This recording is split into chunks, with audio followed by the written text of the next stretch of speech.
This is NHTV2, North Haven Government Television, a service of North Haven Community Television.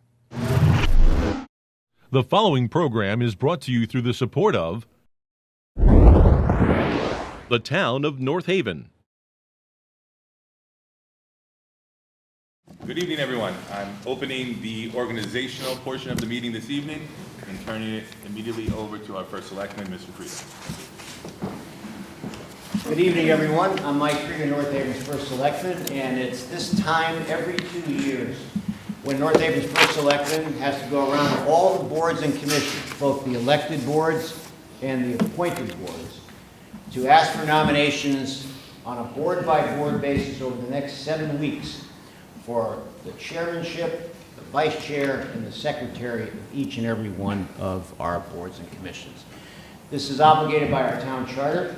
This is the second meeting that I've been at. Our first meeting was planning and zoning last week. So I'm on the go all night long for the next 7 weeks, hitting all these meetings in addition to our own meetings that we have with our own board. So tonight I have 3 orders of business. And the first order of business I'd like to get started right away. And that is to ask for nominations for the chairperson of our North Haven Board of Education. Can I have a nomination? I'd like to nominate Ron Bathrick. We have a nomination. Is there a second? I enthusiastically second Ron Bathrick. Randy, Amanda, thank you. We have a nomination and we have a second. Are there any other nominations? Is there any other discussion? Hearing none, we'll call for that vote. All those in favor signify by saying aye. Aye. Any opposed? Any abstentions? Motion passes. Congratulations, Mr. Bathrick. Thanks, Mike. Thank you.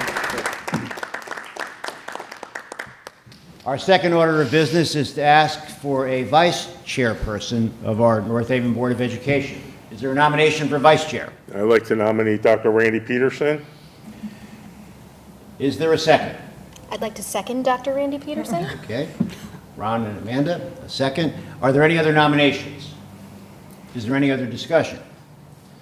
Hearing none, we'll call for that vote. All those in favor signify by saying aye. Aye. Aye. Any opposed? Any abstentions? Thank you. Dr. Peterson? Thank you. Congratulations. Thank you.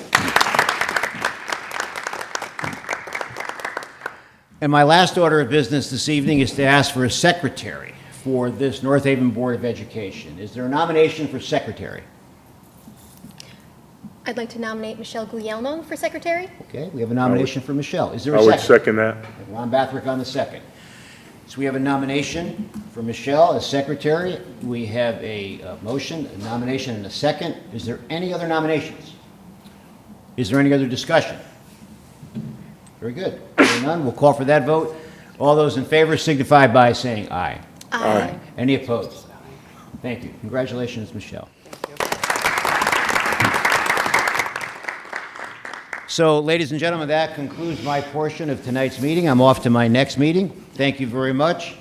Nice seeing you here. My very best wishes to each and every one of you for a very happy holiday season.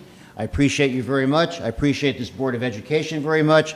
I appreciate this Board of Education administration, teachers, and faculty very much. And, of course, the people that work on the ground crews and the people like this gentleman here, and all of the fine people who are employed and work for the North Haven Board of Education. Thank you very much. Have a good evening, ladies and gentlemen. Thank you. Thanks, Mike. Thank you.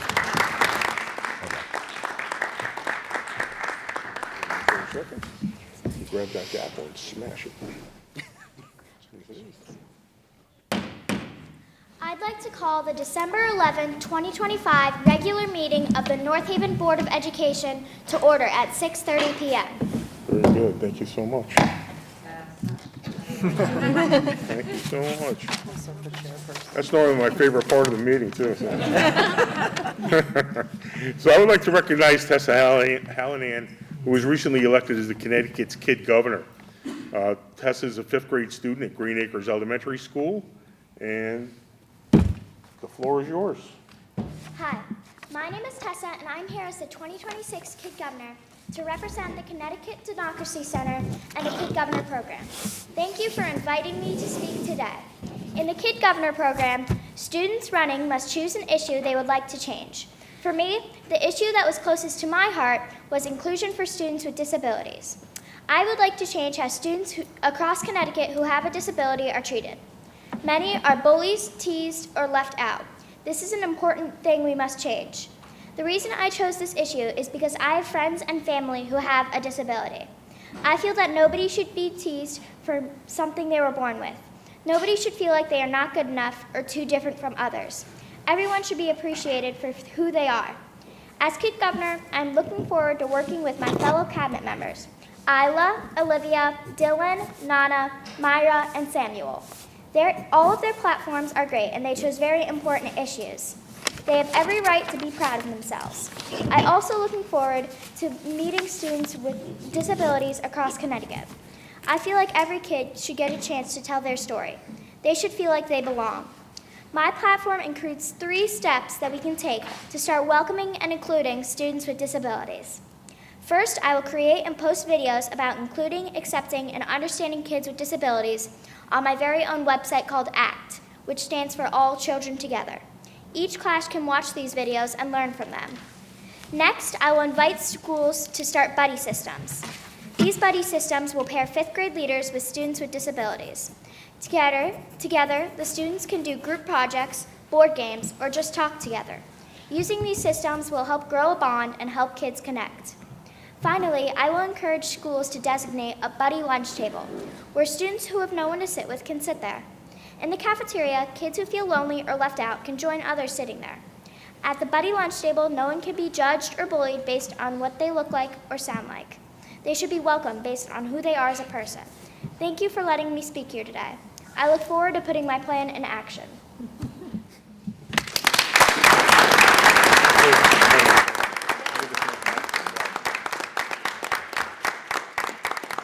Well, I think it's easy to see why she won that award. She's so very well spoken, and she has great points, and she just gets them right out there.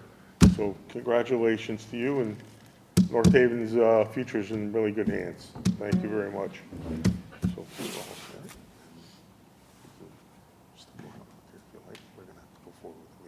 okay? Thank you so much. May I have a motion to approve the November 13th, 2025 Board of Education regular meeting minutes? I'll make a motion. Get a second? Second. Is there any discussion? All in favor? Aye. So moved. Okay, moving forward, I would like to do a couple of introductions and a couple of thank yous. First, I'd like to give a thank you to Eleni Giorgio, who decided not to run for another term. She was here for 6 years, did a tremendous job. She was always a consistent voice, and she was very wise about her decision-making. She never rushed into anything, and I always appreciated her input on basically every issue we had. She was always there to give an opinion, and I always appreciated that. So, Eleni, thank you for that. There's a couple of introductions I'd like to make. First, I'd like to welcome back Michelle Guglielmo, Guinevere Cabrera, and Marty Rudnick. They all ran and were re-elected to the post, and congratulations to all 3 of you. Happy to have you back. I know Marty's on Zoom today. Marty, nice job.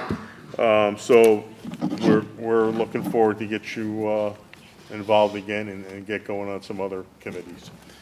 We have one new member who took over for Eleni. His name is Tom Prefontaine. Tom, why don't you introduce yourself and give us a little... Yes, thank you, Ron. Fellow board members, thank you, Mr. Stirk, and the North Haven community. I'm actually very honored to be here as a member of this wonderful team. I'm truly grateful to be joining the Board of Education in North Haven. I truly love this town. I'm a product of North Haven. I grew up in North Haven. I went to Ridge Road School, the middle school, the high school. I currently live across the street from where I grew up. My mom still lives there. My daughter graduated from high school last year. She's in college, and I still have 2 left. My family truly is North Haven, so I'm really proud to be here. I'm honored to be here and to serve the North Haven community. I've seen a lot of great come out of North Haven schools, both from myself being a student and from my children, and I just want to make sure I can be a part of this continued success of North Haven. I do believe our schools are headed in the right direction, and I love being a part of this new team, or being a part of this team. I hope to bring some experience to the table. I've been a teacher for 23 years. I currently work in Oxford as a 5th grade teacher. It's a great community. It reminds me a lot of North Haven. So I'm hoping to bring some experience with some degrees, a master's degree, a 6-year degree in leadership. I truly believe in education. I've always thought that kind of the community and schools are kind of dependent upon one another. The success of the community depends on the schools, and I do believe that the success of the schools depends on the community. So I really am proud to be here. Please feel free to reach out if I can help anyone.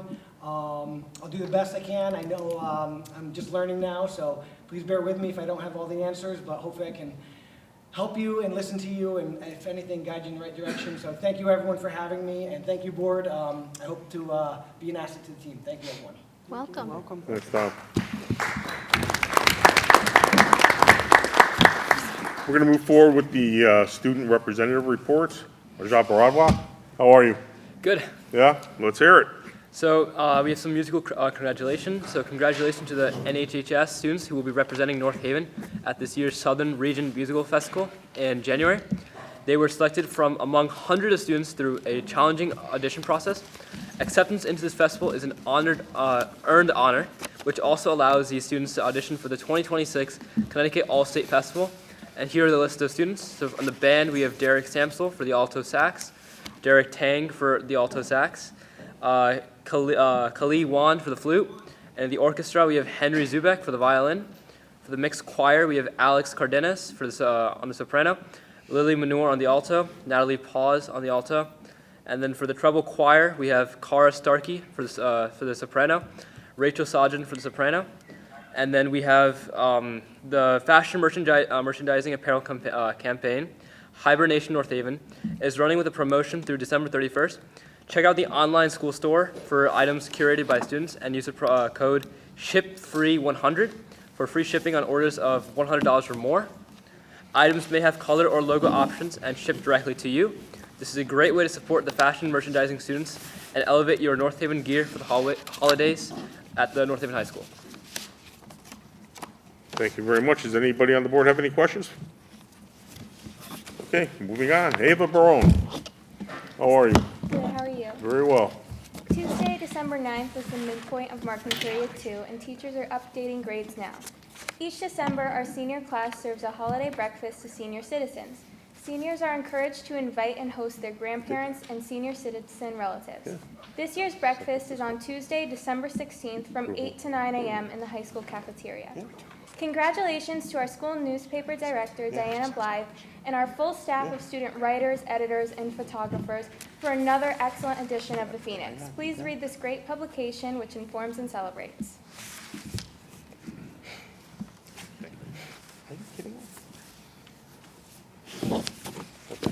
Thank you very much. Does anybody have any questions for Ava? Hey, go. Okay, thank you. You guys are, if you'd like to leave, you can stay or leave, either way. May I have approval of have a motion to approve the November 13th, 2025 Board of Education regular meeting minutes? So moved. Can I get a second? Second. Any discussion? All in favor? Aye. Thank you. Any opposed? All right, so moved. I'm telling you, this is the second time we did it. Second, guys are killing it. I think now we're going to do a presentation by the M&P Planning Group about the elementary schools. I'd like to introduce Mike Zuba and Chuck Warrington. They're going to give a description of what's going on. Now, just as an introductory to it, I asked, there's so much information collected and there's so much more yet to go that this presentation isn't a presentation about the beginning and the actual end and everything in there is solid. This is still very fluid, and they're doing a great job putting it together bit by bit, which is how you really need to go. So, there may be some open-ended stuff in here, just so you know, going in. We'll take some questions afterward, but I'm not going to slow you down any more than I have. Thank you for the introduction. So, as was mentioned, this is kind of out of advance advancing on its own, so I'm gonna kind of babysit it a little bit as we work our way through it. But we've been at this process for a little over a year. Mike, I'll save you, hang on. There's a pause button there somewhere. I just figured you're playing a little prank on me there, Patrick. Oh, there we go. Wait. Right here? Yeah, right, yeah, on the second side, perfect. So we've been at this process for a little over a year. We've had feet on the ground for all of the buildings, teams of engineers, architects, looking at all the spaces, planners. We've had eyes on every one of your elementary buildings. That was really part of our phase one work, developed capacity, look at utilization, developed 10-year enrollment projections, then got into some different planning scenarios.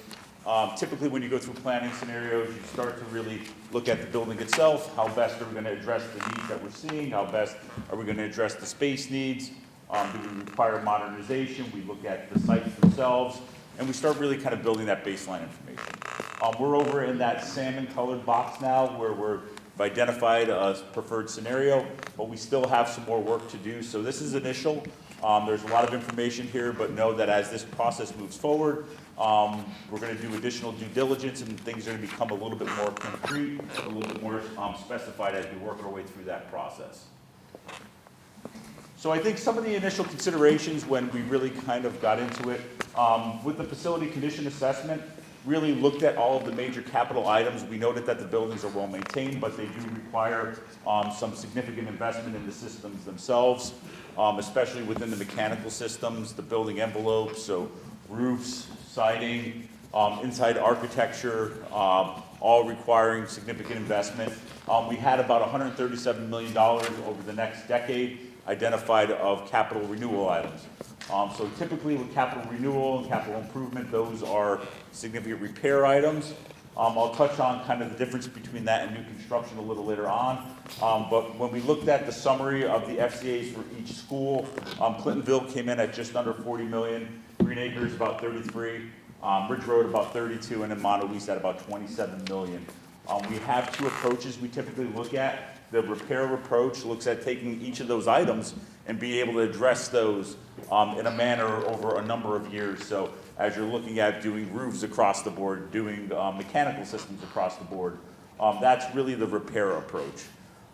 What it doesn't do in that repair approach is look at modernization of the educational environment.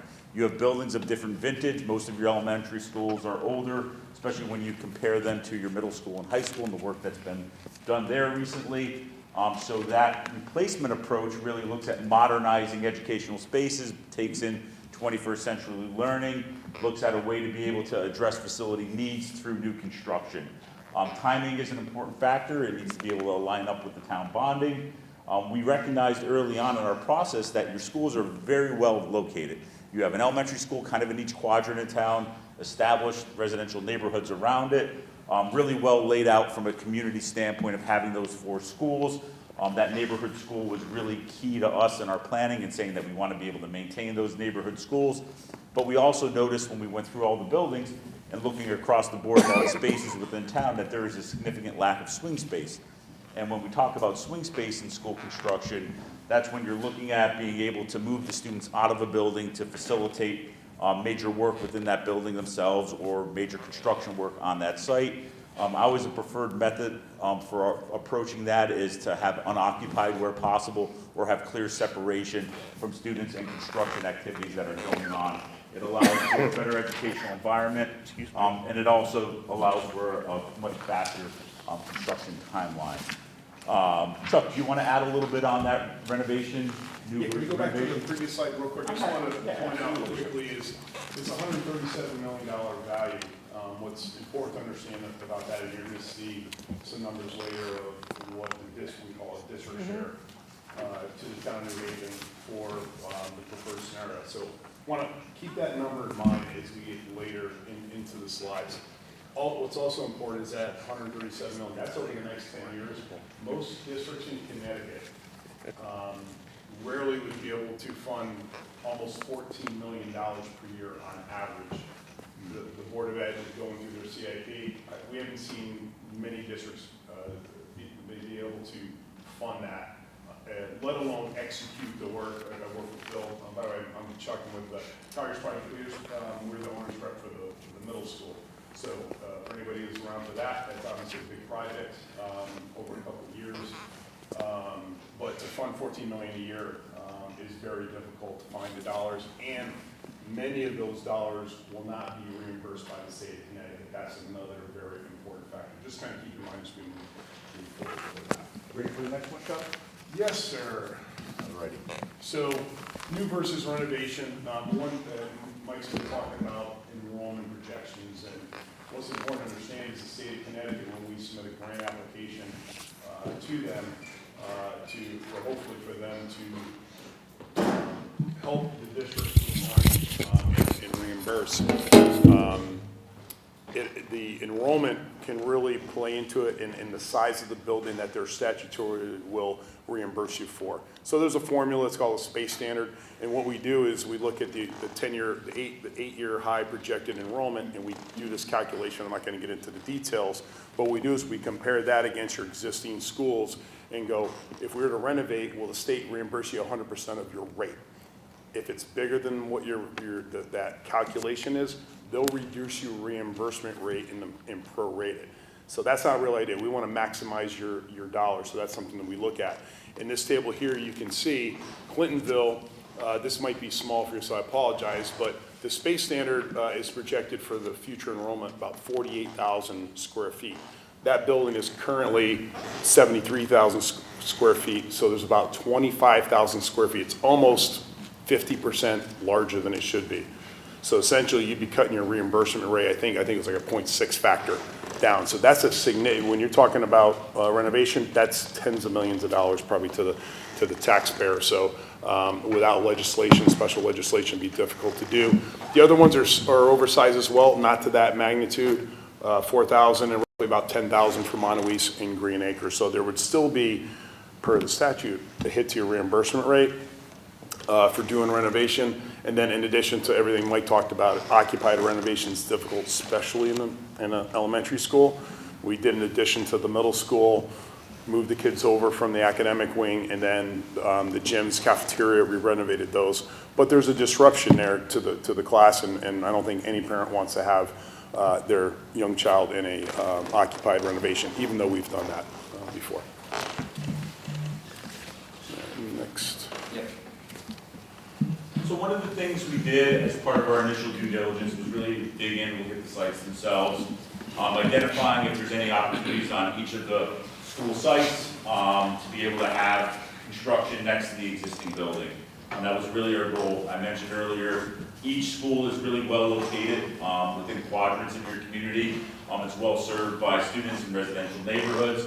Are there any opportunities on existing sites? And we did. Both Montewiese and Ridge Road both have fairly gracious sites. Obviously, any part of a site is always put to good use. On Ridge Road, we know that the part that we've highlighted in red is a pretty significant area that's used for soccer fields. That is definitely a consideration, especially when you think about youth programming, but it also affords an opportunity to be able to have construction next to the existing building. Same for Montewiese, area just to the north, a large flat area there that would afford an opportunity to be able to have school construction on that site. Did the same exercise with Clintonville and Green Acres, based on the topography, presence of some wet soils, Green Acres, presence of on-site septic, really a lot of site limitations there to be able to provide construction right next to the school while it's occupied. So that really kind of weighed in on our planning options of where were those key opportunities to be able to have that construction, to be able to have that key separation. We went through a process of updating and developing enrollment projections, as Chuck mentioned. You're allowed 8 years of enrollment. It's fed into the state school construction process for that grant application. You're able to build then around that peak 8-year projected enrollment. Out in 2033-34, we're projecting total elementary enrollment of about 1,590 students. We've identified a peak enrollment across the board for each of the individual elementary schools, with pre-K included at Green Acres. So about 367 students at Clintonville, about 427 at Green Acres, 340 at Montewiese, and 448 at Ridge Road. So that 8-year peak projected enrollment really drives the state formula for the size of the buildings themselves. This is a key component that will then go in with the overall grant application. Chuck, do you want to touch on reimbursement rates? Sure. So the state of Connecticut, they publish reimbursement rates every year. It's an angelic formula, really based upon the relative wealth of each town compared to each other. So, for example, Greenwich gets the lowest reimbursement rate, and I believe Hartford might be the highest. New Haven for new construction for fiscal year 26, that's when they establish it. For new construction, the state reimbursement would be 31.25%. So your rates, the rest of that would be almost 70%. That's a pretty significant amount.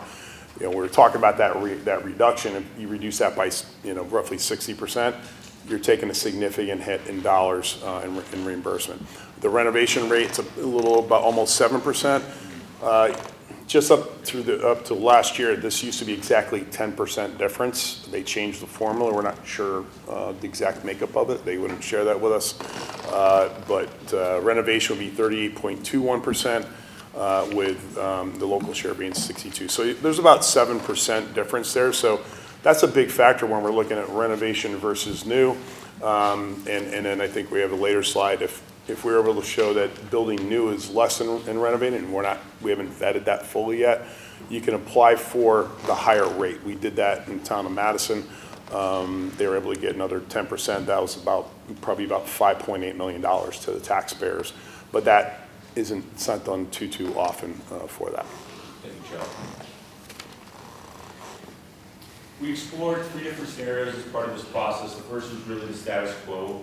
Chuck mentioned it's very challenging, in fact, $14 million a year to be able to fund through a capital improvement plan and execute all of those projects within a 10-year time frame, especially as those building systems are continuing to age and you want to be able to address the most needy elements. We looked at 2 different scenarios for construction and ultimately settled on scenario 3. I mentioned earlier that Ridge Road and Monte Luis have 2 of the larger sites.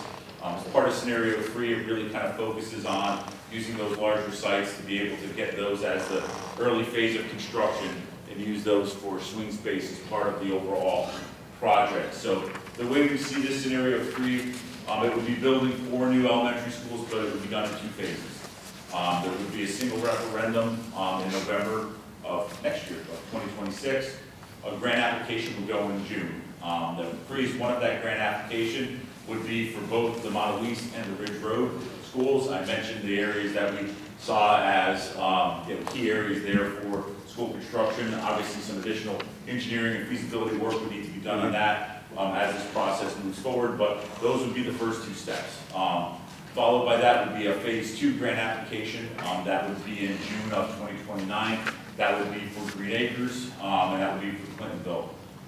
Both of those projects, Green Acres would swing over to Ridge Road, and Clintonville would swing over to the old Monte Luis. So both of those 2 sites would have 2 schools that would be operational. One as a swing school, the other as the school itself in name, while school construction then would happen on those unoccupied sites, allowing for unoccupied as well as a more streamlined construction process. You're not trying to phase up with students on site, parents dropping off, school buses coming in and out. And with that concurrent construction on the unoccupied sites, it kind of shrinks our timeline down, which Chuck will talk about on a later slide. Yeah, and it also, what it allows you to do is put the building in the right location. Those sites are smaller, so you want it, for a 50-year solution, you want it in the right location. So not every site supports that. So this is just a high-level, very simple linear timeline for this. We've done quite a few, especially new elementary schools. We do high schools, middle schools, so we're very familiar with the timelines. So quickly, we're assuming a grant application this June. We have to pull together a lot of documentation in order to submit that, educational specifications, additional studies that Mike alluded to, and then establish budgets, and then the Board of Selectmen would have to vote to hold a referendum, assumed to be in November, and we'd have to report those results by November 15th statutorily to get what they call the priority list. That's the state list to say, yes, we're going to give you a grant commitment to help you with your project. Once the funding is passed, that's when everything's eligible for reimbursement. We can start the design process. That design process and approvals are roughly 16 to 18 months for projects of these size. go out to bid for a couple months, and then you see construction would start late 28, early 29, with an occupancy that school year of 2030. So those first two projects would be occupied at that point. And then in 29, as we're finishing those, submit the next two grant applications.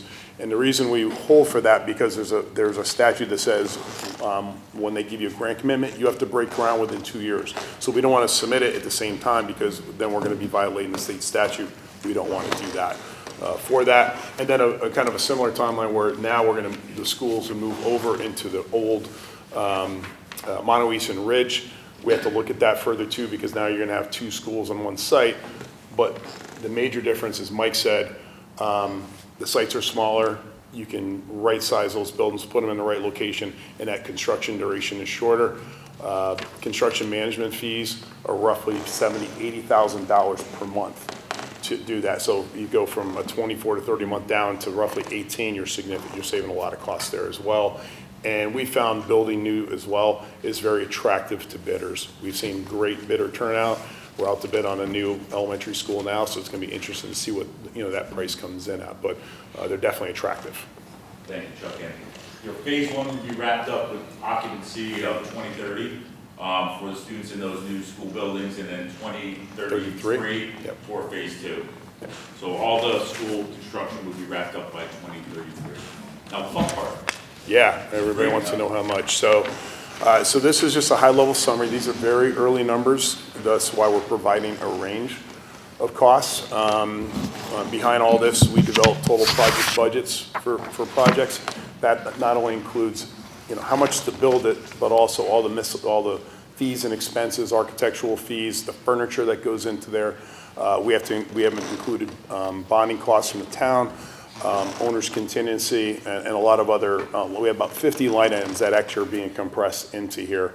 And most importantly, escalation. I think a lot of us have seen that during COVID, and that really became real to us for that. So based upon the projected enrollment, we've done the low at the space standard we talked about, and then we did a high where we added 15%, because we've seen historically elementary schools of this side typically exceed the space standard. We'd want to apply for a waiver with the state to again, preserve your reimbursement rate.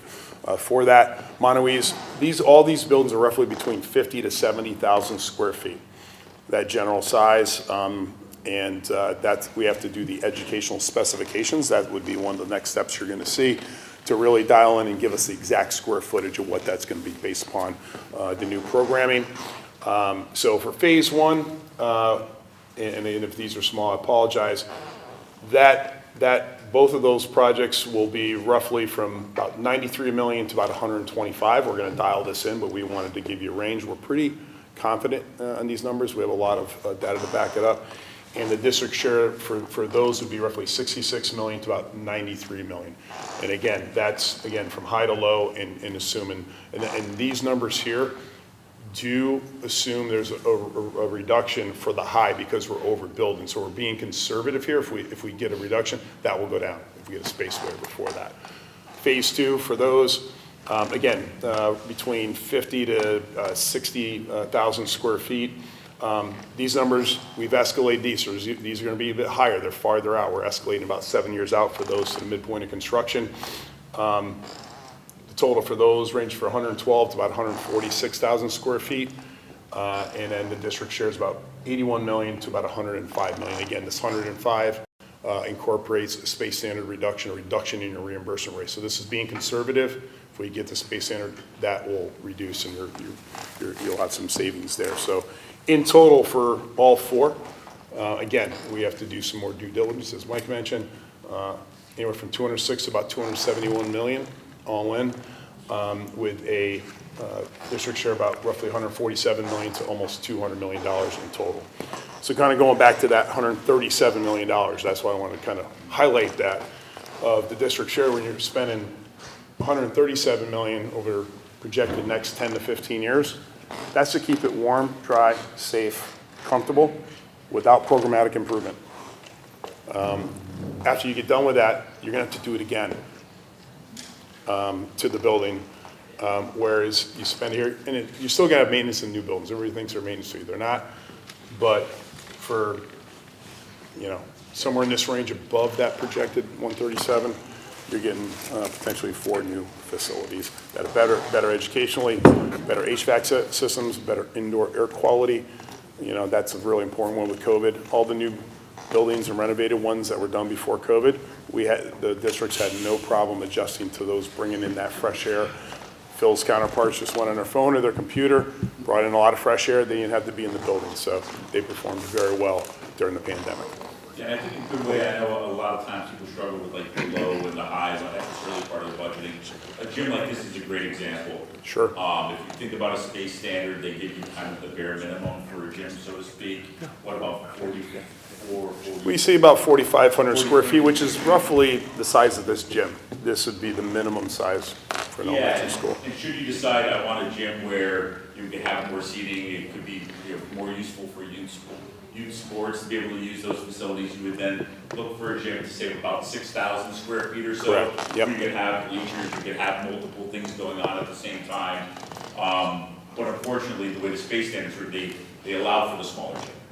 So Yeah, well, it all depends. It's a push and pull Yeah. with your program. That's what the Board of Ed, the Board of Ed will be responsible for preparing that ed spec and developing the priorities of where the space goes to. And it's a bit of a push and pull. You have all your sports spaces, special education. There's a lot more complex programming in schools than 50 years ago when these were built. So, Exactly. yep. So I think we touched on a lot of the key parts in summary. I'll just leave it up there. So it would be 2 phases, single referendum in November, first grant application goes in June. Phase 1's done, school year 2030. Phase 2 and the whole project gets wrapped up by 2033 for the start of that school year. And then Chuck alluded to a little bit about kind of the next steps, that there's a lot to do. This is really kind of really the initial phases of the planning, I'll put it that way.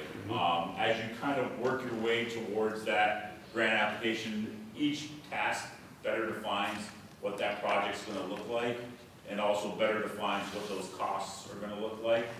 Chuck, do you wanna just roughly walk us through the schedule? Yeah, so we anticipate in January starting to prepare those ed specs. We estimate about 2 months to prepare those for the first 2 schools. So the Board of Ed can hopefully approve it. We're projecting somewhere in March. At the same time, we're required to do some site investigations for the grant application, and all the items you see in red, and they're very small, I apologize, those are all requirements for the grant application that we have to submit by June 30. This nice, the big green bar here represents June 30. That's a statutory deadline that we have to submit them by. And then in March, once we have the ed spec, now we can finalize those budgets and dial those into one proposed budget. And then that's where Board of Ed, others in town, we're going to hopefully be back out here again and sharing more detailed information with you, hopefully to garner support for your projects. And there's a couple other planning and zoning items that have to occur, some local resolutions that the Board of Selectmen have to pass. But then ultimately that grant application in June, and then I believe, and then we have to would be bond counsel for the town. Typically, they'll have a town meeting, set the referendum date with an assumed November, and then this is what they call non-advocacy period. It's a statute that basically says your town staff, superintendent, they can't use public funds to endorse or really speak about the project. They have to let the taxpayers contemplate it during that time. So that's when the project would start if it passes. Yeah, and that's what we have for you this evening. We're happy to turn it over to the board if you have any questions for us. I appreciate that. Before we get started, just would like everybody to know that this, the elementary school facility plan will be posted to our website. So the PowerPoint you saw today, you'll be able to review that at your leisure on the website. I'd like to open up questions from the board. Any questions? Let's start. Oh, go ahead, Amanda. Go ahead. Okay, so you mentioned that there are more detailed reports about the schools. I would like to respectfully request to see those more detailed reports, please. Thank you. Happy to do so. Thank you so much.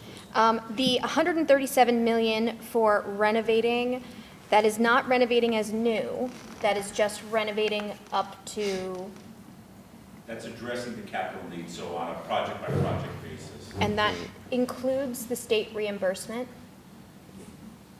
Yeah, so some of those projects will be, like, so roof replacement qualifies for, they call it non-priority list.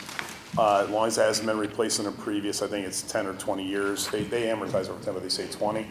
You can get reimbursement for select projects, so roof replacements, photovoltaic projects, code violation projects qualify. HVAC is a recent one, they put in non-priority. But those projects are more, I call them surgical in nature. They're very focused. They may address certain needs in the building, but it's not a comprehensive. You may have heard the term a renovate like new. It's not a renovate like new. That was the middle You're addressing, Yeah. you know, certain So selections. would those be reimbursed at 38% or a lower rate? That's the higher, they call that the general rate, but it's at the higher percent, the non-priority. The higher percentage, Yep. okay. Can I ask something on top of that? Just about that? When you talked about that, I'm sorry, when you talked about that reimbursement rate, you said because our schools are larger than what the state is allowable right now, that 38% would then be reduced if we decide to do some sort of renovations. So that would come off of that, like that would increase what we would pay, correct? Yeah, almost That is- a third of Clintonville is out of scope. Right. Like Sorry? a third of Clintonville would be out of scope for state reimbursement if we renovated. Is that right? Because it's 25,000 out of 75,000 roughly. Yeah, in the Clintonville, yeah, you basically do a ratio, and I think in the county, I didn't look at it, I think it was like, it ended up being like a 0.6 ratio. Yeah. So you take a 0.6 times that, and it reduces it accordingly. That's concerning though, because we are at capacity at a lot of our elementary schools, not Clintonville, but we're at capacity at Green Acres and Ridge Road for sure. And I think we're approaching capacity at Monowese. No? We're good? Okay, cool. Thank you. Excellent point. Yeah. And that's the challenge of older buildings. You have a lot of circulation, so a lot of like hallways and movement in Clintonville. You've all been in Clintonville. You know how that building's kind of organized on different, it's not a very efficient layout of the building. What the state sets their standards up around is kind of building a modern, compact, well-organized building that has limited circulation, it has a smaller library media center. Like a library of the olden days is to house a ton of books, right? The library media center of the future is much smaller, more usable space. So that's really kind of where you look at some of the older buildings and they really get hampered by a renovation because they're just larger for the enrollment of today. So are you saying that most of the space savings, that we would end up with 4 smaller buildings than we have today? And most of the space savings would come from like library media centers and slightly smaller classrooms? It would be slightly smaller classrooms, it would be less circulation space and more purposefully built space. So like right now in a typical building, I know I walked through buildings last January and February, you're using full-size classrooms that were once like a grade level, like a second grade classroom, right? You have those carved up for like paras and supports. In a new building, you would have smaller rooms, more of them, that are used for that small group instruction, for your support, your intervention, all of those services. So it would just be better organized, and you wouldn't need to have wasted space in the building because it's going to be designed around what the modern education looks like. I'm very concerned with safety. I want to make sure that, like, in addition to maximizing our state reimbursement, that we are building schools that are very safe for our kiddos. So are there safety features included in, and you don't have to get into specifics, we don't usually talk specifics about safety features in Yes. public, but like, I want to make sure that we are baking in some really top-notch safety features here. And you can better define those in the SBEC, but all new construction should follow the SSIC standards. Yes. School Safety Infrastructure Council, that is a requirement as part of the grant application that superintendent has to certify that it meets that, and they are designed to, so when you go out for design services, every architect that designs schools designs with those in mind. Those came out in 2016, and Orchard up in South Windsor, Orchard was the first one. We incorporated those voluntarily on that, but though, and there's a lot of different standards, and that's a deeper, you could say, confidential discussion of Yep. exactly what you put in there. Typically what will happen when you're developing the SBECs, it's just not about like programs, classrooms, core subjects, gym specials. You're also going to pull in security.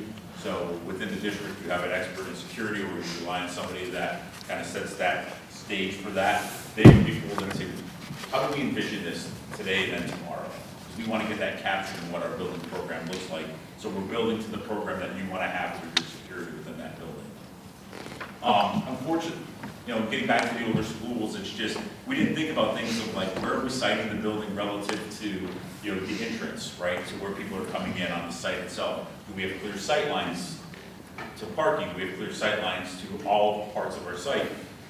In a new build, you're able to take all of that into account. So it's not only what's happening within the building, it's how you kind of design and situate the building itself as part of the school construction. It is a huge part of safety. For the enrollment projections, are you accounting for the 200 new units on Clintonville Road and the additional units that are going to take place on Northern Washington Avenue? Yes. Great, perfect. Another thing that I had was, why is it 18 months for design? Why are we taking 18 months for, I'm looking at your Gantt charts and like, that's a long time. That's like designing, are we designing like the Guggenheim here? What are we doing? No, that's a great question. And a lot of, depends who you ask how long it takes, but to responsibly design it, there's three major phases in a design. Schematic design, design development, and construction documents. When colleagues were doing the process, and most of our colleagues, in our industry, at those major points, basically thirds, basically stop and we estimate, we take the plans that are developed in specifications at DD, and we have professional estimators that estimate the set to make sure, are we tracking into your control budget? We'll set a budget for the designers. You get the designers some X million of dollars.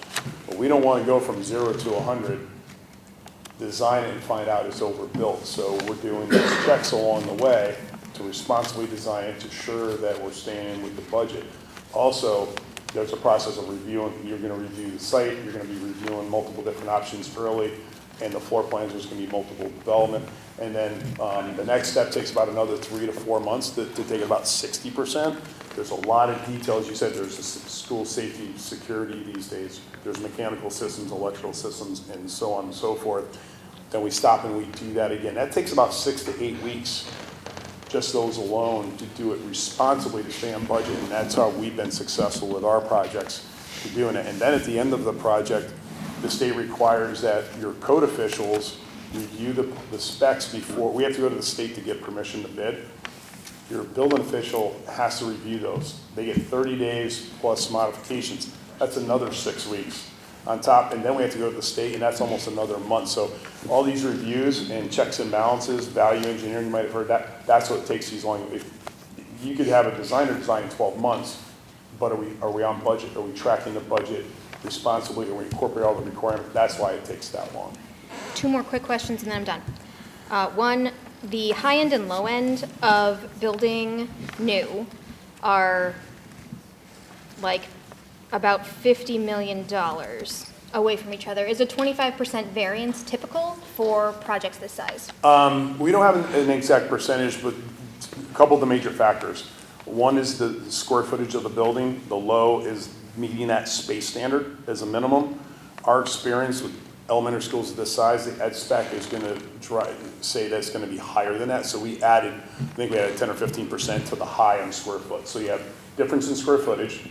We use a different cost per square foot for the building only. We use $450 a square foot for the low and $500 for the high, just as a range. So that factor exacerbates it. We use a different percentage for your site costs. They range from 18 to 25% of the building costs. So those percentage factors, and then there's a couple other, like architect's fees, we assume 6.5%. So when you factor all these percentages up, that's where you're getting that difference. It's not a straight 25%. And last question is just, can I see the 50 line items? Yeah. I would love That's the way through. to get those. Thank you. Yeah, and right now, we're just having that range.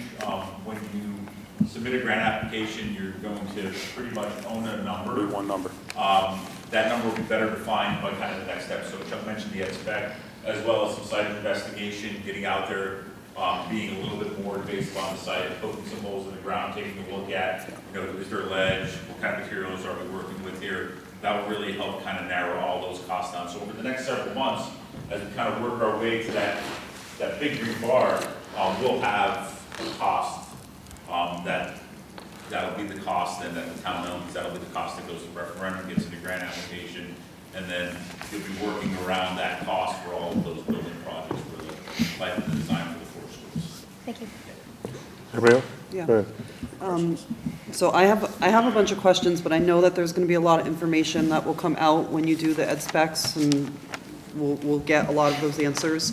But a couple things that stood out to me, Clintonville's current size being 73,000 square feet, and the 8-year peak projected enrollment going up from where it currently is, but their projected low and high square footage is significantly lower than what it would be now. Is Clintonville, is that going to work? Yeah, in our experience, we've done 8 to 10 new elementary schools in the last 10 years, all with these formulas.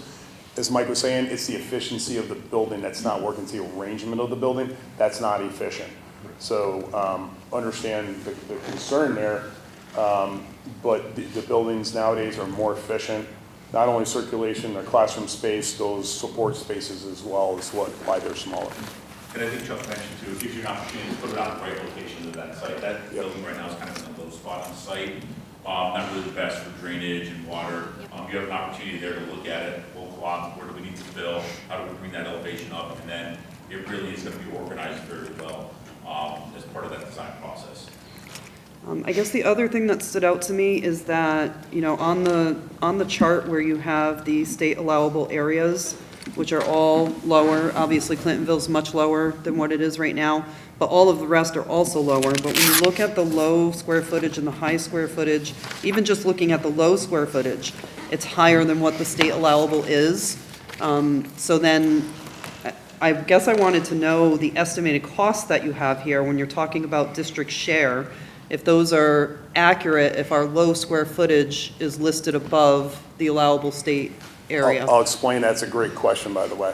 So the space standard that the state looks at for the reimbursement percentage is comparable, what they call a building area. So if we just take this room as an example, they measure to the inside face of exterior wall. So this brick wall here. When we develop budgets, the thickness of the outside wall, we have to add for the budget. The state doesn't look at that thickness. And if we don't account, so that's why there's that difference about, it'll be roughly 5% if you did the ratio. So we have to do that for the budget. We had a project years ago, probably 12 years ago.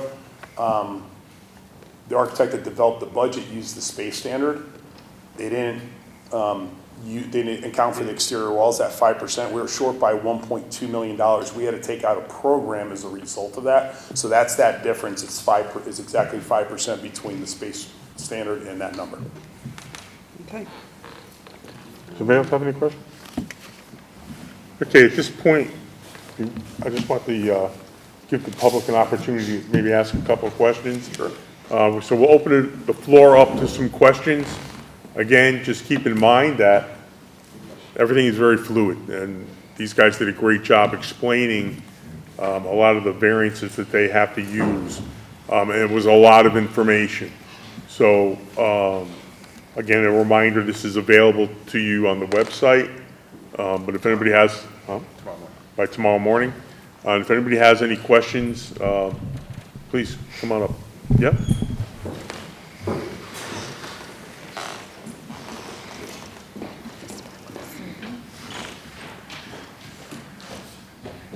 Mary White, Summer Lane. Can you hear me? Yeah. Okay. So let's see. Can someone confirm the old high school was a fallout bomb shelter? I cannot. I'm going somewhere with this. Okay. Nobody can confirm it. Okay. All right. So can someone confirm if the new high school is a fallout bomb shelter? The questions that we're opening up right now Okay. are for this project. Right, I'm getting there. Get there. Yeah, okay. So can you confirm whether or not the 4 new proposed elementary schools will be built to be fallout bomb shelters? That is not typical in the state of Connecticut. We have not done that in any district as a bomb shelter, so. Okay.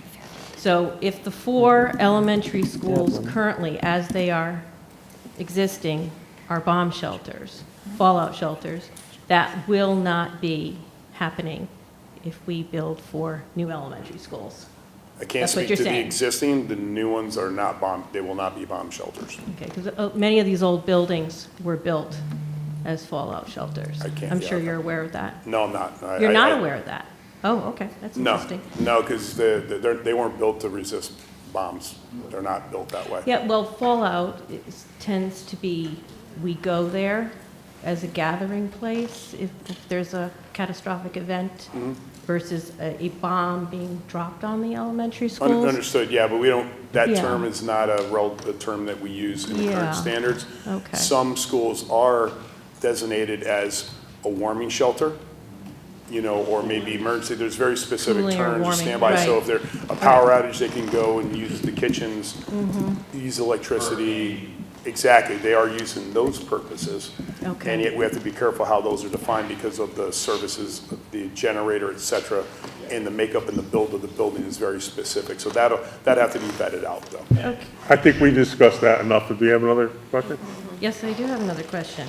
What was scenario 2, and when the whole, this is going to be put on the Board of Education's website, will there be more details on the other scenario 1, scenario 2? Because you kind of jumped to the scenario 3 pretty quickly, so I wasn't even able to You wanna write go- it down you what it wanna bring was. I know the first one was status quo, and then it just, the slide disappeared. It was so. just the order of school construction, and it had Clintonville as part of a phase 1. No, before that, like, That was a status before quo. that. No, scenario 2, and I thought. Like how to deal with the schools, like way in the beginning. Because I know scenario 3 was the new one.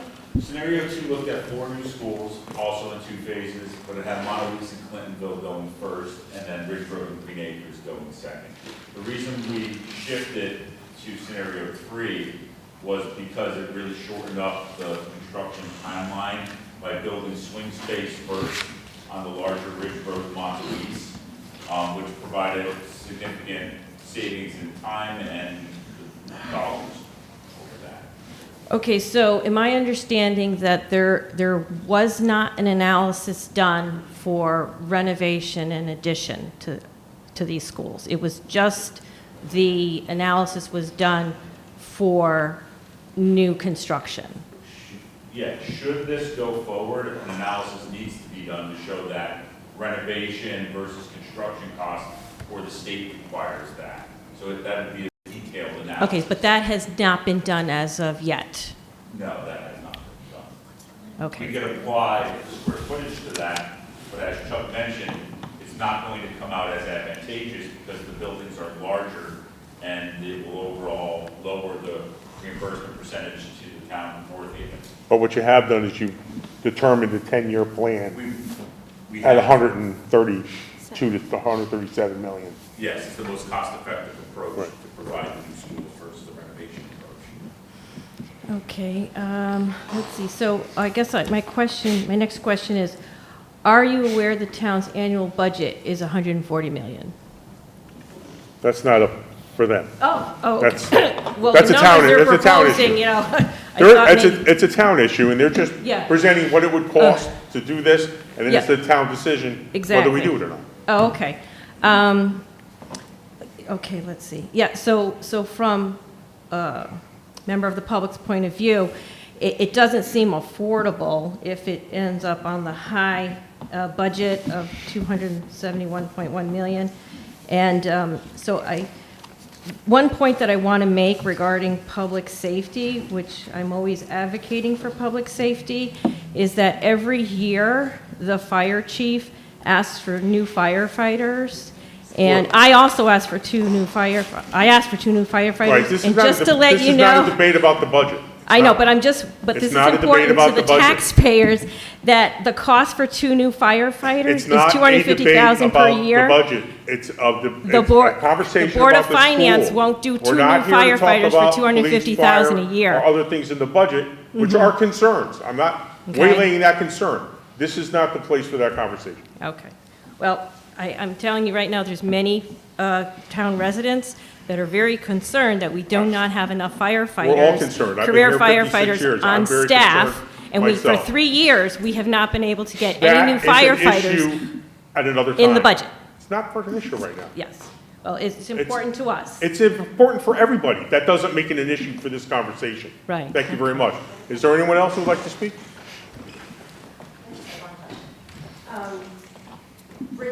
The area that you, I'm sorry, my name is Take your Anna time. Bono. The Ridge area that you recommend the new facility to go to, I know you mentioned that Clintonville has some water and drainage issues, but that space, that lot right now, it floods. So has there been, have you looked into, like, are you raising it?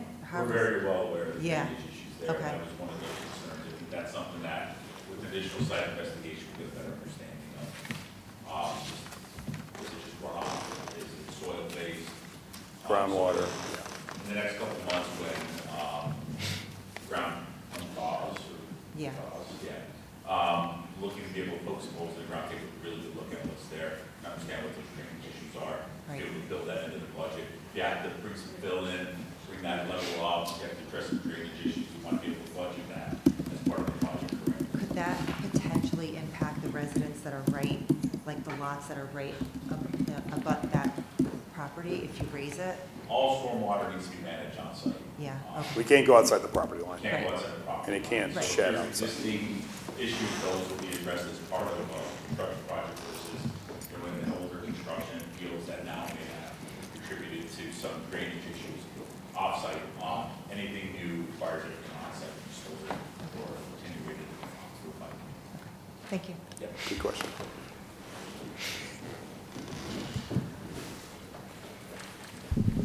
I have a question about the grant. How long does it take to get approved? Will we know before the November referendum?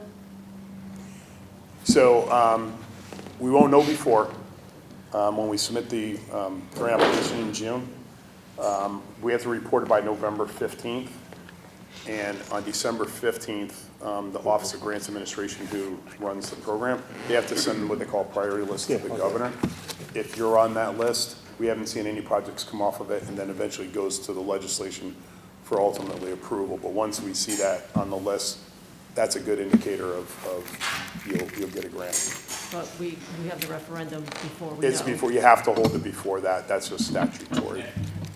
And the state requires that you have a successful referendum before they will put you on the list. Yeah, regardless, it's either before June 30th, if we had time, if we say we ran this, you have to hold a referendum before regardless of getting the grant commitment. They want to know you have local commitment before the state makes the commitment. Yeah. Okay. All right. Yeah, that's all I think. You think we'd be the other way around? Yeah. Oh, yeah, all right, I'm sorry. This gentleman's already here. Go ahead, you can go next. I'll make sure you get your time. Obviously, new renovation, new construction, or any renovation, there's going to be a disruption to learning, right? Whether you're on those campuses or not. Any consideration on a scenario for one campus for all the elementary schools? We talked about it. We felt like the way you're geographically divided up and the size of the community, trying to put all kids in one campus would make a very large elementary environment, even if you were to group by grade. And for transportation times, the schools are in really good locations generally, that shorter bus routes, better connectivity to the schools versus having that one kind of, I'm not going to say school, but like one very large school that's broken up by, say, K2, 3-5, or some other two-building grade configuration, and then trying to find a site for something that big. We screen the sites in town, it doesn't exist. So we're kind of working with what we got, but we think it actually works within the community the way you're kind of set up geographically. It does really work well. Okay, and then renovate is new versus that new construction. You mentioned there's a possibility for some non-priority grant applications. Let's say things don't go as planned here. Sure. What would some of those non-priority grant applications or projects look like in case there isn't full support for this scenario? Sure, good question. I mentioned earlier, roof replacements are eligible on a non-priority, and that's a rolling application. It's not June 30th. So by the 10th of each month, the district can submit. Code violation, so if it's ADA, accessibility, bathrooms, those are possible. Photovoltaics is one of them as well. I believe of energy conservation projects too, if I remember correctly. And then recently, HVAC improvement. Life safety would be kind of code as well, fall under there. And then the HVAC improvement, so there was a lot of funding. If anybody's paying attention, a couple of years ago after COVID, they threw a bunch of money at it to upgrade those systems, so HVAC is now. So those are basic infrastructure needs. Correct. At all four of the elementary schools. Correct. So, go ahead. I'll just add that, I know I'll get to the next question. It's the associated projects that stem from doing a project like that. So if you're doing something where you're opening up walls, it then adds other project elements that become non-eligible. Right? And then that's what drives cost up and overall lowers your reimbursement, because in order to be able to retrofit an old building, you're now touching on architecture, flooring, walls, all items that now are not eligible. So it ultimately kind of lowers. Window replacement, I think, as well. Right. So those are all basic infrastructure needs at all four of the elementary schools. Yeah. And that's, you're at end of life in a lot of these critical infrastructure needs. So I just think that it's important for everyone to know that the new construction is necessary at this point. The scenarios to renovate or go through this, I have very young children. I mean, the new construction, any scenario here that, and not taking into account any budgetary, granted it's gonna come, but these schools are falling apart and they really need to be addressed. Can I just, before you go, sure. Just state your name, we didn't get your name. Sure, Brendan Lake. Thank you, Brendan. And one other quick comment, yeah, come on up. One other quick comment, just for general information. When myself, Patrick, Christian sat down with Mark and Chuck, one of the things that we mentioned is that we wanted them to look at every possible scenario, whether it was a super school, which would be 1, 2 schools, 3 schools, or keep it as the 4-school scenario that we have now. And it really worked out that the 4 schools was the best between the bus rides and what we thought was going to be the best opportunity for learning for the kids coming up. And in the end, that is really the basis, is the learning. We can always discuss and debate length of bus ride, and I know some of those bus rides are long, but that can always be debated. What can't be debated is the best environment for our children to learn in, and that's why we are at the 4. I'm sorry, just state your name, please. Yeah, I'm Jerry Feinberg, 34 Brockett Farm Road. The last time these schools were renovated, I was a member of this board. I'm also a former member of the Board of Finance.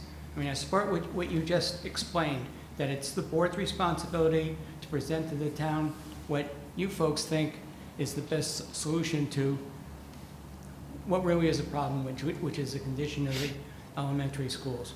Now, I got a question for you. When we were going through this process about 25 years ago, it was a period of rising enrollment. And the issue was, what do we do about the additional capacity that was going to be required to meet the enrollment projections? The town owned and leased Mill Road School to ACES. From what I can tell looking at the land records, the town still owns Mill Road School. ACES also owns what used to be Orchard Hill Junior High School, and they're in the process of renovating Orchard Hill. Has there been any consideration, legal issues aside, about the feasibility of recapturing Mill Road School? Looks really nice to me when I drive by, as part of the solution for this. We have, and one of the things with Mill Road School is because it is older construction, it may look like it's the right size, it's too small because of the way the inside is constructed and the layout of the building itself. And that's one of the things we're talking about here. The reasons that we can lower the square footage of the building is because of the new design efforts that are made specifically to make everything more effective. We looked at Mill Road closely because that was really, we thought, maybe an option for one of the 4. Right. And it ended up not being viable. Okay, and you addressed another question I was going to ask, which is the number of elementary schools that are required. There's information, if you use the Google machine, there's a letter from December of 2020 to the governor from the Department of Education concerning projects that were approved, including the 4 elementary schools in North Haven. And at that time, the projected capacity for the 4 of them was around 1,900. And now we're hearing around 1,500. We did add space at that time, and that probably explains the overcapacity that you've described. And you've indicated that going from 4 down to 3 would not necessarily be feasible. So, you've addressed that, so. Yeah, we really took some time and we tried to look at all the options, because we know that this is a difficult ask, we know that. Yep. Going in. But, it's a question that needs to be asked because of what the conditions of our schools. So we tried to look at every option, and this is what we came up as the best alternative. Okay, thanks. Thank you. Anybody else have any questions? Sue?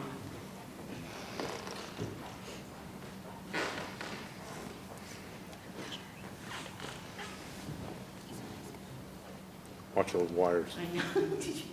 Hi, Sue Benvenuti, Bassett Road. When you were talking about downsizing Clintonville, and you mentioned something about the space with the parrots, are you looking to eliminate that? I mean, they're part of the system.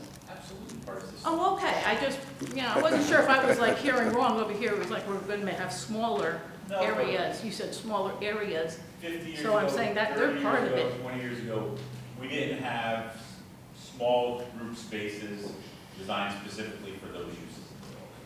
So what we end up doing in all of our older buildings is we take a full-size classroom, we carve it up, and we just pack carrots in it with some dividers. And so the way you get a more efficient building, as Ron mentioned, is you start to design spaces for all the modern uses of the building. So they would have spaces that were more appropriate to the small group. Okay, I just wanted to make sure that that wasn't being We're not something that was suggesting being removing any pulled elements. out, especially after the kid governor here. Mhm. That's good. Thank you for the Good question. Yep. Anybody else have any other questions? Yeah. Come on.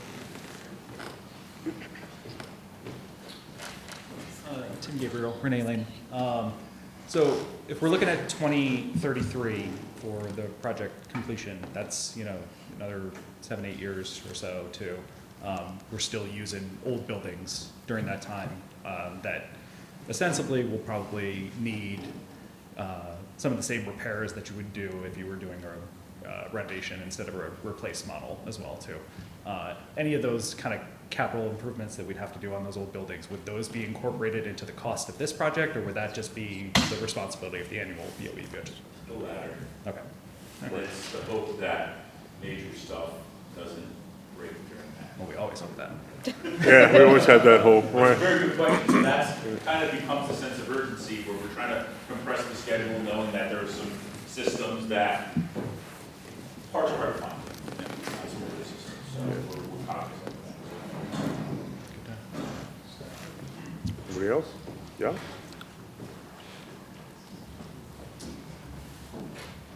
was wondering. Can you just state your Sorry, name, please? Eileen Flanagan, 70 Round Hill Road.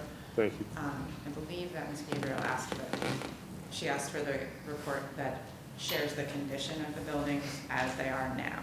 And I think a lot of people might be interested in that and might need to be aware of the condition of the buildings now. Is that available to people? Or will that be another presentation to the town perhaps, so there can be some We have evidence very of the detailed condition? capital reports. I don't know how digestible it is. Of course, yeah. It is, but we do have one that's more summarized, that focuses on the needs, that summarizes them by the major building system, where you're not getting into every doorknob and every Sure, little sure. element themselves that we provided that can be shared, provided it doesn't. Right. Floor plans taken out, and so there's nothing in those that would be a concern to share the information. Right, just, I'm sure it would provide a very convincing argument for the sake of the new construction. I also wanted to ask about the enrollment questions. Because Ridge Road and Green Acres house the ID programs, I wasn't sure how that factored into the projected enrollment in terms of those two buildings in particular, or if the students from those programs go back to their home schools. Like, how does that factor into the projected enrollments? So right now, we projected it based on integrated day being there and how it's been. So how the enrollment is factored for those buildings with the ID programs.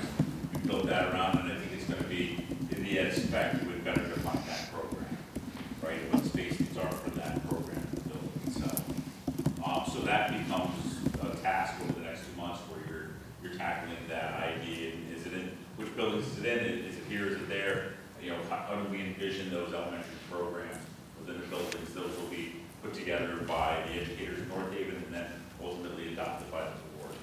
So that's kind of the, like, we call it an ed spec, but it really is almost like the vision statement for the use of the building with square footage attached to it. Very specific, yeah. Yeah, yeah.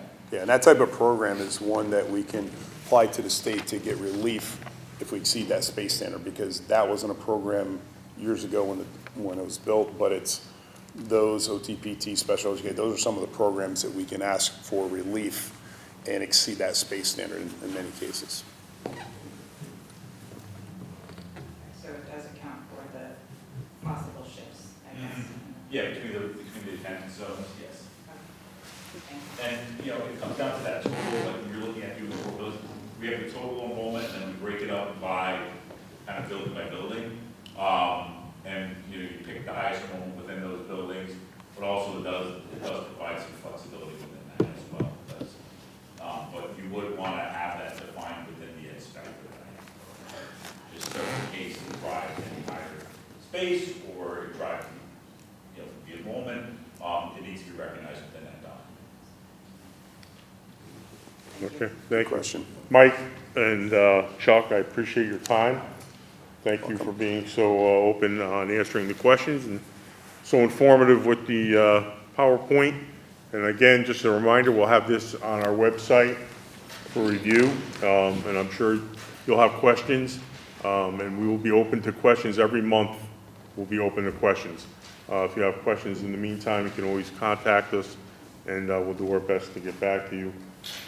Mike, Chuck, thank you very much, and appreciate your time. Welcome. Thank you so much. At this time, I'd like to open up for non-agenda public comment. So if you have any question you'd like to ask about a non-agenda item, you can do so at this time. Okay. Seeing none, I'm going to move on to the consent agenda. The resignation of Annika Pearson, grade 4 teacher at Mount Louise Elementary School, and the resignation of Kathleen Kristofi, head cheerleading coach at North Haven High School. May I have a motion to approve the consent agenda? I'll make a motion. Second? Second. Any discussion? All in favor? Aye. So moved. May I have a motion to approve the donation of $25,000 for the purchase and installation of a speaker system for the turf fields at the North Haven High Middle School campus? This is from the North Haven Education Foundation. Can I have a motion? I'll make a motion. Can I get a second? Second. Any discussion? Just thank you. Thank you. Yeah, thank you. I haven't seen Anna. I thought you were your sister. Holy cow. Let me check She these, got that check check, these huh? out. So you got that check. Thank the North Haven Education Foundation for their donation. It's incredibly generous. All in favor? Aye. Any opposed? So moved. We're going to do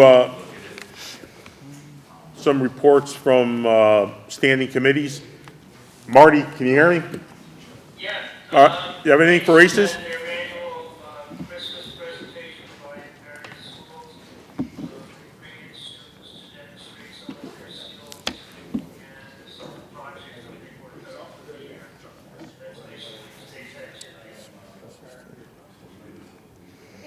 Okay. Does anybody have any questions for Marty? Thanks, Marty. Anybody from curriculum, instruction, and planning? Yeah, the CNI committee met on Monday. We approved some new courses. These included a grade 12 English elective, the graphic novel as literature, advanced yearbook publication, intro to cybersecurity, and a half-year environmental science course. Lastly, the Italian textbook, Misa de Italia, sorry if I said that wrong, I took Spanish, was approved to move forward when funds become available. Does anybody have any questions? For Jing, anybody? No? Finance and operations? Yep, we met tonight. I want to just draw attention to a couple quick things. Line 100A is our salary contingency, and you'll notice that that is now zeroed out. You'll also notice a number of transfers in your packet. Most of the transfers, the vast majority of them, are transfers between salary contingency line items. One thing I'm excited about is we had budgeted for 10 paras to become RBTs. Within our schools, and 6 of our current paras have become RBTs. This is a real win-win because, having these folks be our employees and have skin in the game tends to get better results, and there's also sizable cost savings, and these folks are growing within their careers. So I want to just congratulate them on their promotional opportunities and thank them for their service here. The electric line item is, you'll notice that it's negative. We have to make an accounting adjustment to account for the encumbrance there, so that is actually fine. It is perfectly in line with what is now often referred to as financial operations. It's not called bookkeeping anymore.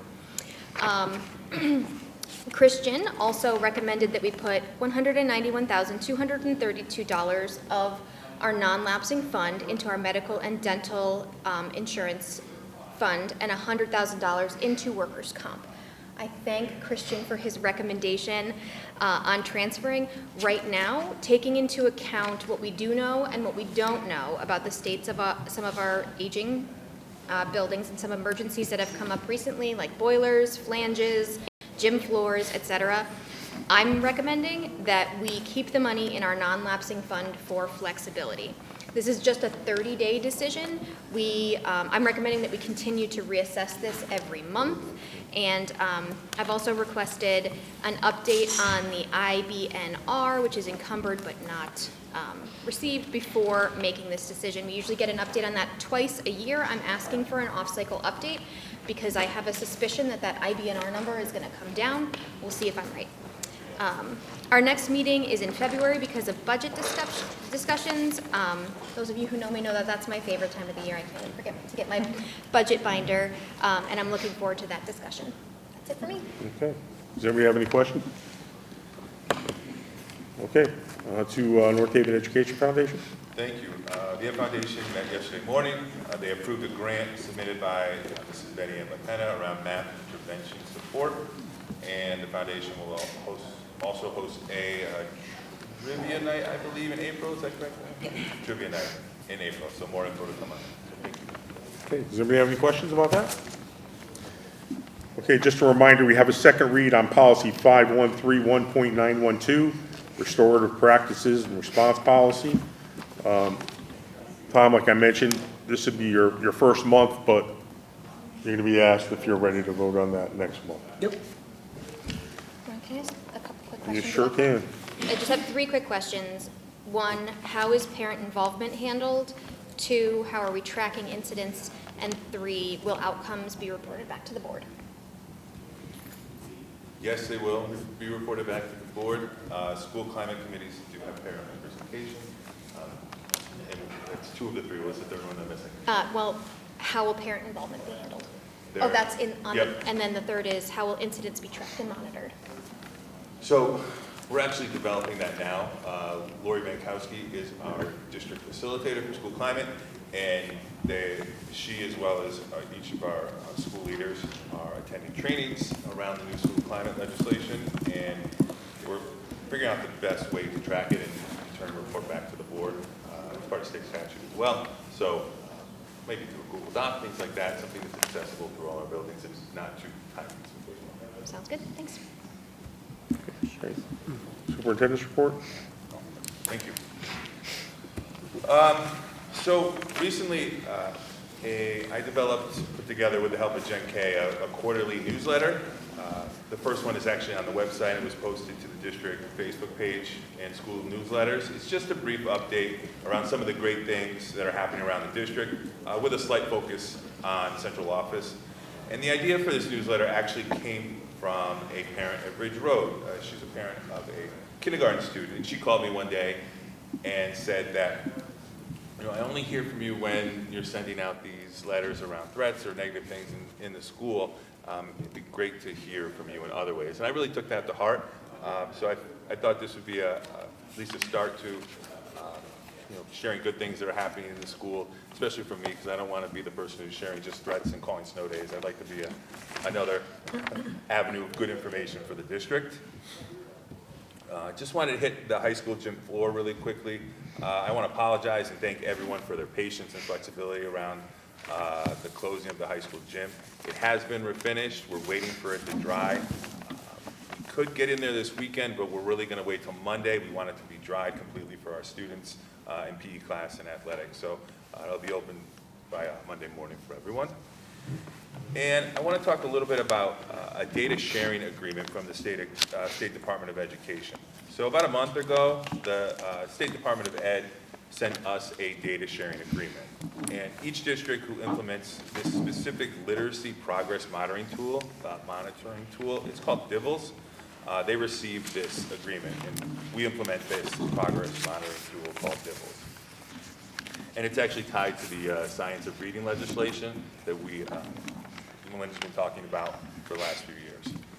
And in signing this agreement, it actually allowed the State Department of Education to review, track our students' progress and results on this progress monitoring tool. Now, the CSDE does not pay for this tool. We do, and we believe that they do not have the right to access our students' data and results. So upon receiving this agreement, we did not sign it. Melinda was actually sent it, and we did not sign this agreement.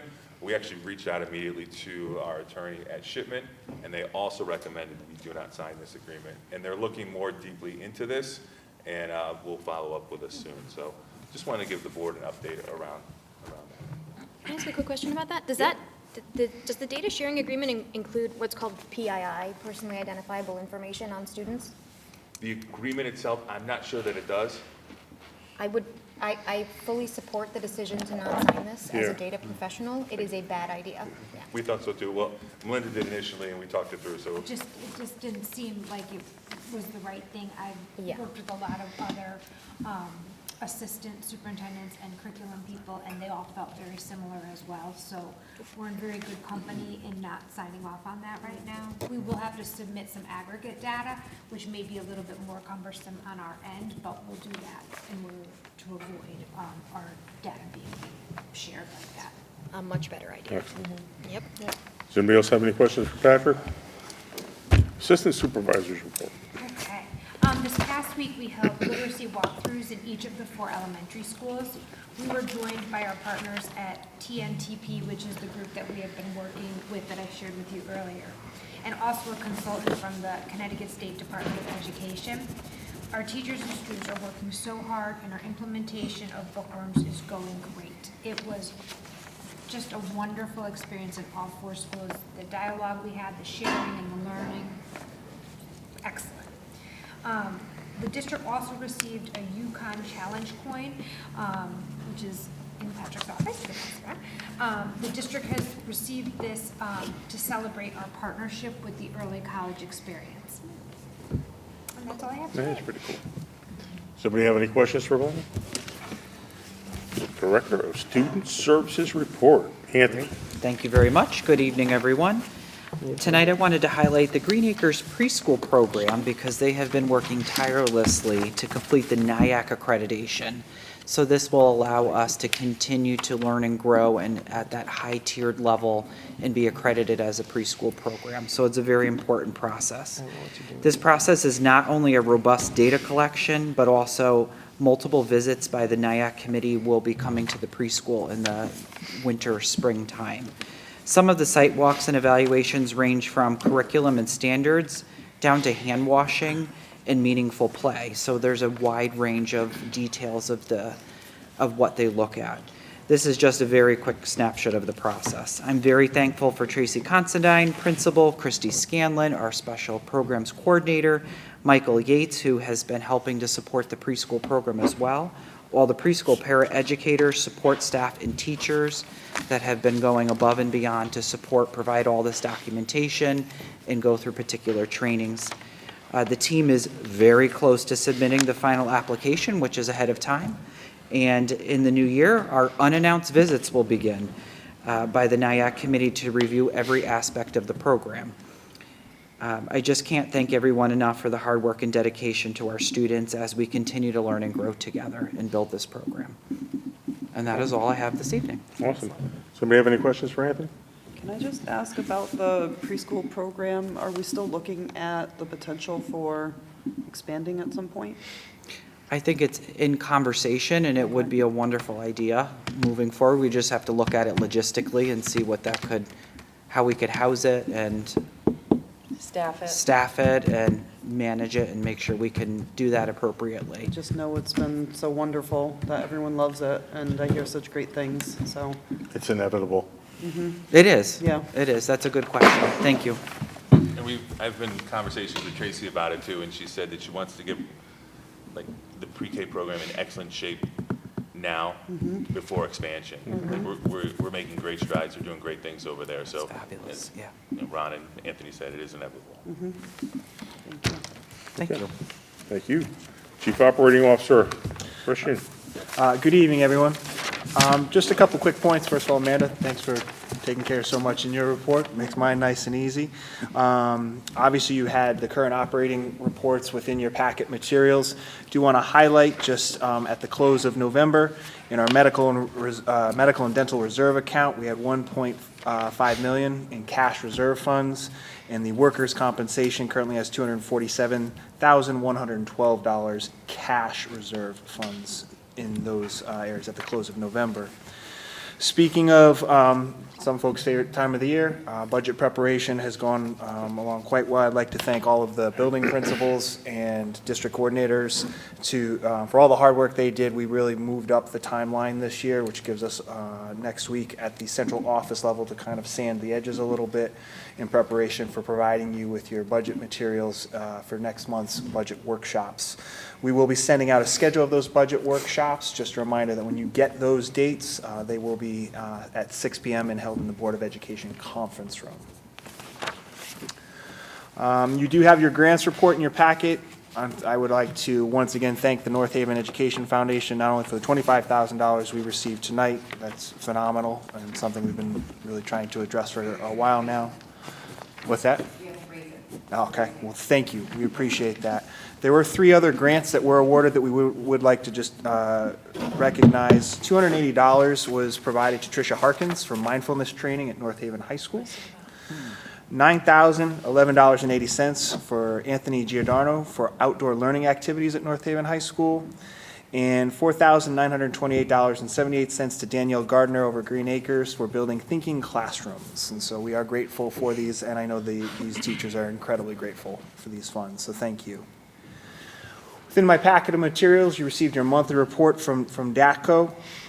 They continue to be really great partners to work with. You see from their reports that they are very critical of themselves, which that's what we want them to be. They are providing data and statistics. As kind of we discussed this in our meeting tonight at Finance Committee, we do have a weekly meeting with them, standing meeting. At the beginning of the year when we were beginning our relationship with them, those meetings would last an hour at a time, which is to be expected. It was a new company coming in. We still have things that we're improving with them, but those meetings now are down to about 25 minutes to 30 minutes, so we're getting back that time because they continue to be responsive and are growing in their performance on a weekly basis, so we are appreciative of that. And finally, my good friend, Mr. Sal Rizzo and Chartwells, they continue to do a great job in regards to food services to our students. In terms of sales, November stayed consistent. But we would like to highlight that Chartwells also participated in our staff in-service day on November 4th by providing a breakfast for the entire teaching community. They also partnered with the Rotary Club at the middle school for their annual race and pancake breakfast that they do, and it was very well received. In addition to that, Mr. Rizzo and I continue to work in preparation for our annual review that will be coming up at the end of March. We're well on target for that. And we also had a meeting of our Wellness and Food Advisory Committee. Actually, we have multiple members that sit on that, as well as our 2 board student reps that are also on that. And as part of that this year, we are working on revamping the district's wellness policy that has not been updated since 2006. So that will be forthcoming as well. And so outside of that, any questions you may have, I do want to wish the board happy holidays and thank you for your continued partnership. Do we have anything for Christian? Can I just ask for anyone who might need to contact the bus company, Is there a direct phone number? Are they supposed to be going through the schools first? There is a direct phone number. I don't remember off the top of my head. We did provide it in an email, but we can get that back up. Didn't see it on the website, so I was just curious if there was a different process or if there was actually a direct phone number for them. Yep, you can contact, they still get parent phone calls, so we can get that back out again. Okay, thank you. Yep. What's that? Yes. May I have a motion to approve the monthly financial report, including the recommended transfers, along with those recommended by the Board of Finance Chair Gabriel? So moved. Can I get a second? Second. Any discussion? All in favor? Can I just ask for clarification, because the transfers had one thing, but then you said they had recommended something. That's why I asked for her, Okay. the approval of what she Okay. said, to Yep. keep that out. Okay, thank you. And Anybody yours else have a doesn't question conflict about with his? They're separate. Okay, it's separate, okay. Yes, Okay. they're separate. They're separate. Okay, thank you. All set? No problem, no problem. All in favor? Aye. Aye. Opposed? So moved. We're going to now open it up for public comment. This is for agenda items only. If you have a question about an agenda item, please step to the mic. Yes, please.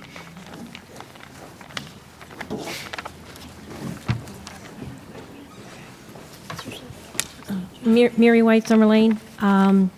Can you tell us why a new gym floor is needed to be installed in the high school when that is a new building versus, you know, a 50, 60, 80-year-old building?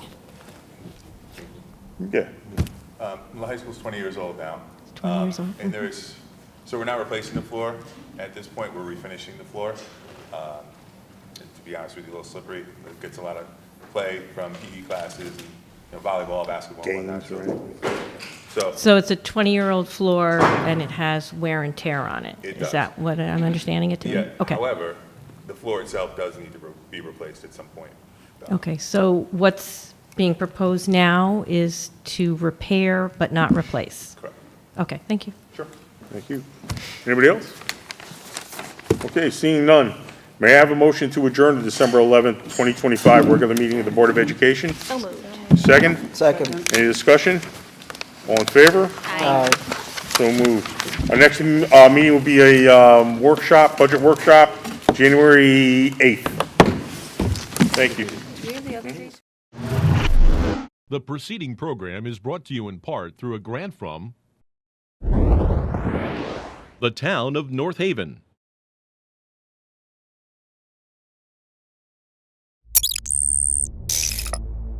Watch town meetings or other videos on demand at nhtv.com.